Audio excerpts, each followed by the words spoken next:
आज हम लोग जो है ट्रिग्नोमेट्री के बारे में पढ़ेंगे, क्लास 10th की। तो कुछ बेसिक्स जानते हैं पहले, NCERT। ओके, तो चलिए कुछ बेसिक्स इसके जानते हैं। सबसे पहले कॉन्सेप्ट पे आते हैं, ट्रिग्नोमेट्री। ट्रिग्नोमेट्री वर्ड है वो 3 वर्ड्स ट्राईगॉन और मेट्रॉन से मिलकर बना हुआ है। ये जो ट्राईगॉन और मेट्रॉन है ये वर्ड्स ग्रीक लेटर्स हैं, इनसे लिया गया है। तो जहाँ पे ट्राई का मतलब होता है 3 मतलब 3, गॉन का मतलब है हमारा साइड्स मतलब जो भुजाएं हैं हिंदी में, मेट्रॉन मतलब उनका माप, मीज़र यानी उनका मापन। तो इसमें हम लोग जो है बेसिकली जो हमारा ट्रायंगल रहता है इस ट्रिग्नोमेट्री के अंतर्गत, तो हम लोग राइट एंगल ट्रायंगल ही लेते हैं, जिसमें हमारा एक एंगल 90 होता है। ठीक है, तो चलिए शुरू करते हैं।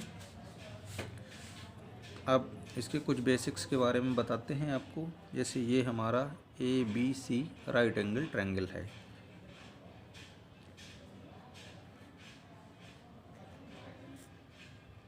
राइट एंगल ट्रायंगल, ठीक है। तो इसमें हमारा जो एंगल B है वो 90 डिग्री है। तो जो एंगल 90 होता है उसके सामने की जो साइड है वो हमारी हाइपोटेनस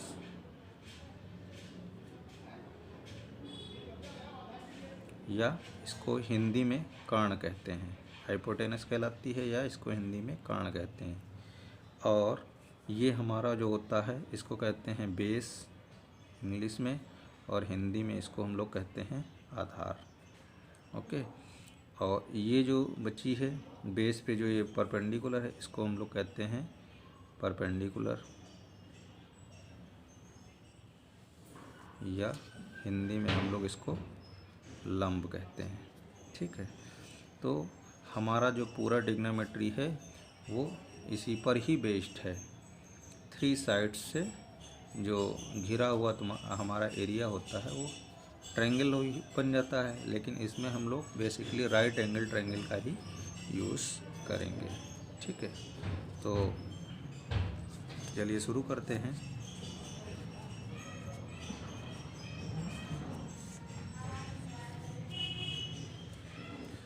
अब जो ये तो हमारा हो गया परपेंडिकुलर, ठीक है। अब यहाँ पे हम लोग चालू करते हैं, देखते हैं। अब इसमें हमारे जो एंगल होते हैं साइन थीटा है, कॉस थीटा है, टैन थीटा है, कॉट थीटा है, सेक थीटा है और कॉसेक थीटा है। ये 6 ट्रिग्नोमेट्रिक रेशियोस होते हैं। ये हमारे 6 ट्रिग्नोमेट्रिक रेशियोस होते हैं।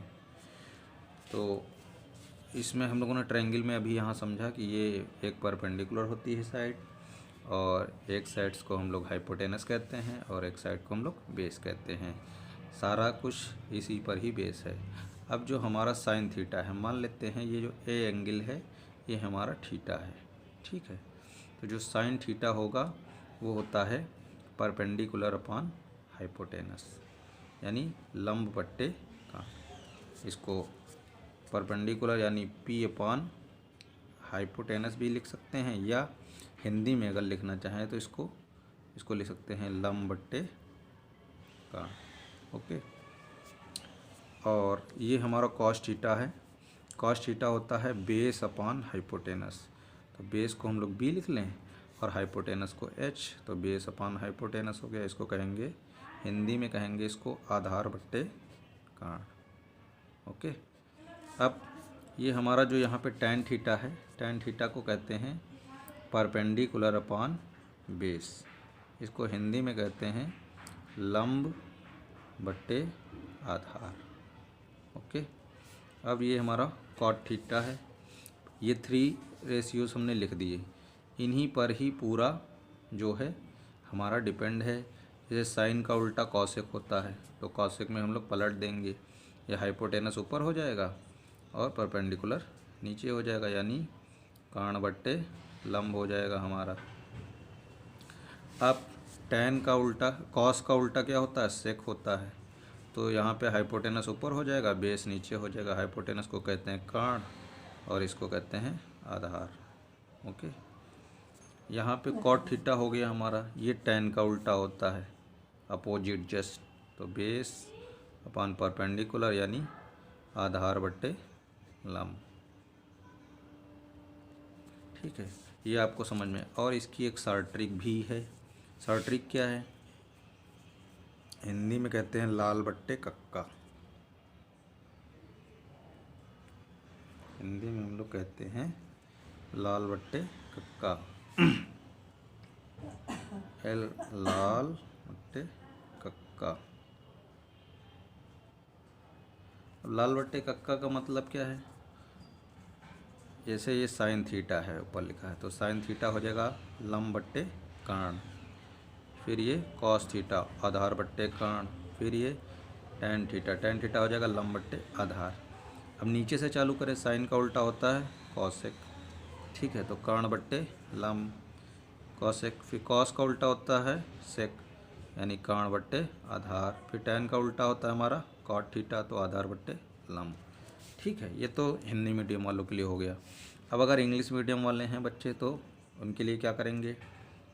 पंडित भोला प्रसाद हर हर भोले, हर हर भोले, यानी perpendicular upon hypotenuse, base upon hypotenuse और परपेंडिकुलर अपॉन बेस। यहाँ भी सेम वही है, साइन थीटा हो जाएगा, ये कॉस थीटा हो जाएगा और ये हमारा टेन थीटा। साइन थीटा बराबर perpendicular upon hypotenuse, cos theta बराबर base upon hypotenuse, tan theta बराबर परपेंडिकुलर अपॉन बेस।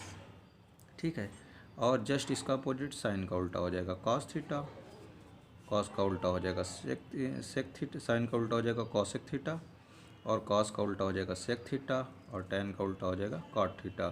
तो कॉसेक थीटा बराबर क्या होगा? Hypotenuse upon perpendicular. Sec theta equal to क्या होगा? Hypotenuse upon base. Cot theta equal to क्या होगा? Base upon perpendicular. तो इस तरीके से हम लोग ये 6 ट्रिग्नोमेट्रिक रेशियोस याद कर सकते हैं। ओके, चलिए अब आगे चलते हैं। इसके बाद 3 हमारे और होते हैं।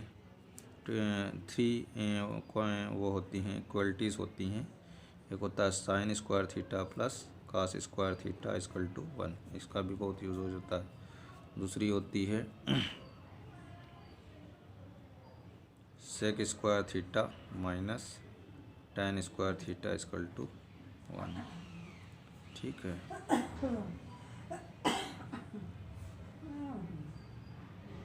तीसरी होती है cosec square theta minus cot square theta equal to 1। ये 3 हमारी और होती हैं। ये हमारी 3 ट्रिग्नोमेट्रिक इनइक्वलिटीज़ हो गई। ठीक है, तो इनको भी हमें याद रखना है। तो अगर अब देखते हैं क्वेश्चंस कैसे आते हैं। क्वेश्चंस को देखते हैं। मान लिया कोई हमें इस तरीके का एक ट्रायंगल दिया गया है, ये हमसे कहा गया है कि ABC एक ट्रायंगल है। ठीक है, अब इसमें ये जो है B 90 डिग्री है, मान लेते हैं एक फॉर एग्जांपल। ठीक है, ये बेसिक कॉन्सेप्ट बता रहे हैं, इसके बाद जो है एक्सरसाइज लगवाई जाएगी। ये मान लेते हैं एंगल दिया गया हमसे, यहाँ पे पूछा जा रहा है, मतलब हमें 2 साइड्स दी गई हैं। मान लिया एक ये दी गई है 4 और पर ये हमें दी गई है 5 दी गई। ठीक है, और हमसे पूछा जा रहा है साइन ए बताइए, कॉस ए की वैल्यू बताइए और टैन ए की वैल्यू बताइए। ठीक है, तो हम लोग क्या करेंगे? ये साइड भी नहीं दी है हमें, तो सबसे पहले हम लोग, ये अगर राइट एंगल ट्रायंगल है ना, राइट एंगल ट्रायंगल है ये, तो सबसे पहले इसमें हम लोग जो है ट्रायंगल ABC में क्या लगाएंगे? Pythagoras theorem. पाइथागोरस थ्योरम क्या होता है? हाइपोटेनस स्क्वायर यानी एच स्क्वायर इक्वल टू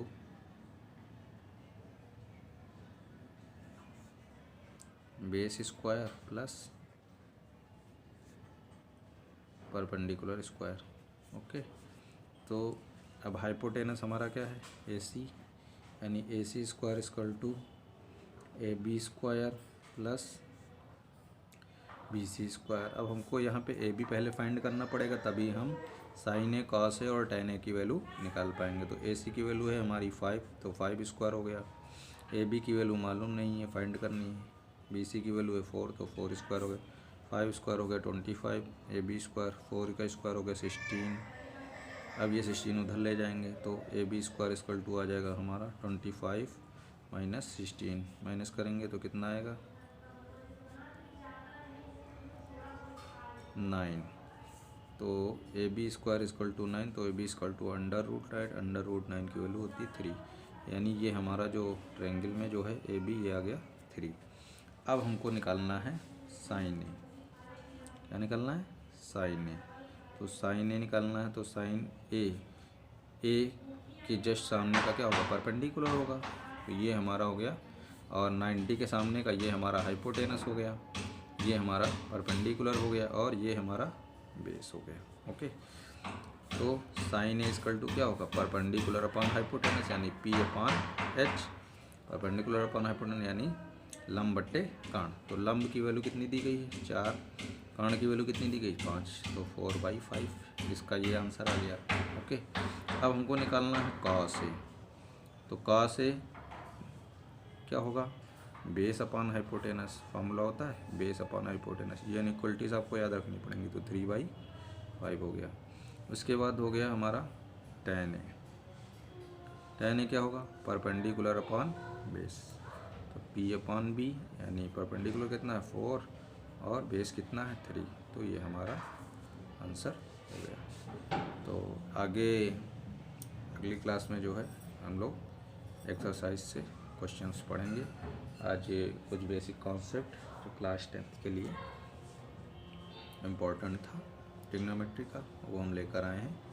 और अगली वीडियो में जो है NCERT क्लास 10th की ट्रिग्नोमेट्री की एक्सरसाइज करवाई जाएगी। अगर आप लोगों को वीडियो पसंद आया है तो सब्सक्राइब और शेयर ज़रूर करें। धन्यवाद।